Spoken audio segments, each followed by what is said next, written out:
On fog-thick October ground, a lone lantern swings from a dead oak at the edge of an abandoned Appalachian settlement. Deadwood Hollow was a 19th century Appalachian settlement, abandoned after an 1874 mine collapse. 2 miners never made it out. A lone traveler is walking towards an old mining town, carrying a lantern of his own. This place has a pretty sad history and is now completely abandoned.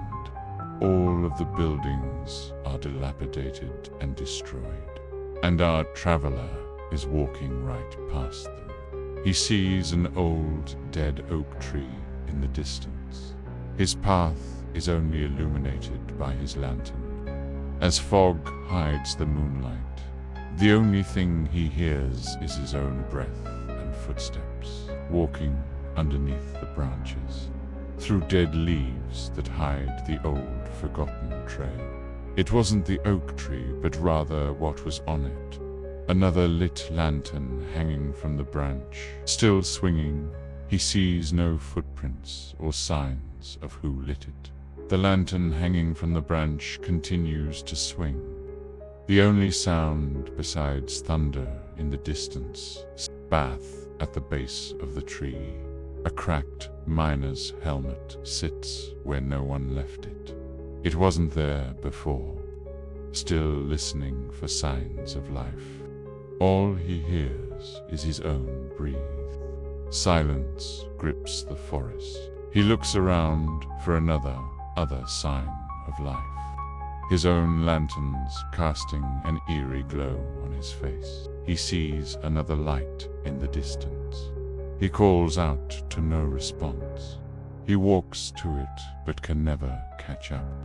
The light stays ahead of him. As he's walking through the trail, he can see that the forest is very dense. He's surrounded by tall trees that block out most of the sky. Every once in a while, a branch will break and fall, making a loud cracking sound. He stops for a moment to listen after hearing it, but he continues on. Suddenly, he notices something in the trail in front of him. It's an old and rusty miner's helmet. He looks around. At first, he thinks it's impossible. It wasn't there before. He didn't see it when he was walking over. Now it's sitting right in the middle of the trail. He considers turning back, but decides to just walk right past it. He doesn't want to think about what could have happened here, or who it could have belonged to. He's already heard enough stories about this place to last a lifetime. As he's walking, he still sees the other light in the distance. He still can't see who's holding it, though. He starts to quicken his pace. He wants to catch up to this person, but no matter how fast he walks, they're always just out of reach. The light seems to dance ahead of him, hidden by the fog, beckoning him to come closer. He's now walking faster than he intended to. His foot hits a rock and he stumbles forward.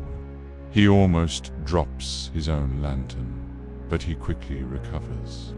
The light ahead of him suddenly disappears. He comes to a stop. Where did it go? Was it a trick of the moonlight? Was there even a light there at all? As he stands there trying to figure it out, he hears a crunching sound. It's coming from above. Something's falling. He looks up into the trees and sees a large limb fall. It lands directly in the trail in front of him. He looks back, but there's no other way around it. He has to go over it. As he steps onto the log, the same helmet appears again. He feels eyes on him. It's sitting right in the middle. He jumps and nearly drops his lantern. How is it always appearing in the middle of the trail? Does it want him to find it? Is it trying to lead him somewhere? Eventually, the light leads him to a small hill of leaves, but it breaks under his weight. He scrambles to grab onto something, anything. Clawing at leaves like a madman, he feels another plank, old but still sturdy. Eventually, climbing back to level ground, he stands up. He looks down over the hole and sees that he's hanging off of the edge of a leaf sink. Knowing his luck would run out, he made his way back towards the trail. The light having disappeared from his view, he eventually stumbles upon a footbridge, but nearly jumps out of his skin when the helmet appears again. It's sitting on top of a smooth rock with an arrow etched into it that's pointing towards the footbridge. He knows he has to cross the bridge, having lost the trail long ago. This place isn't meant for lone travelers. As he crosses, he can see that the fog is starting to clear. The moonlight is shining down, making everything look white and gray. He sees another rock with the same arrow etched into it, pointing towards the trails. But as he walks out of the fog, he sees two lights behind him, hidden in the fog. He turns back, knowing that whatever help he may need, he won't find it here. It's not darkness you need to fear, but rather what's in it.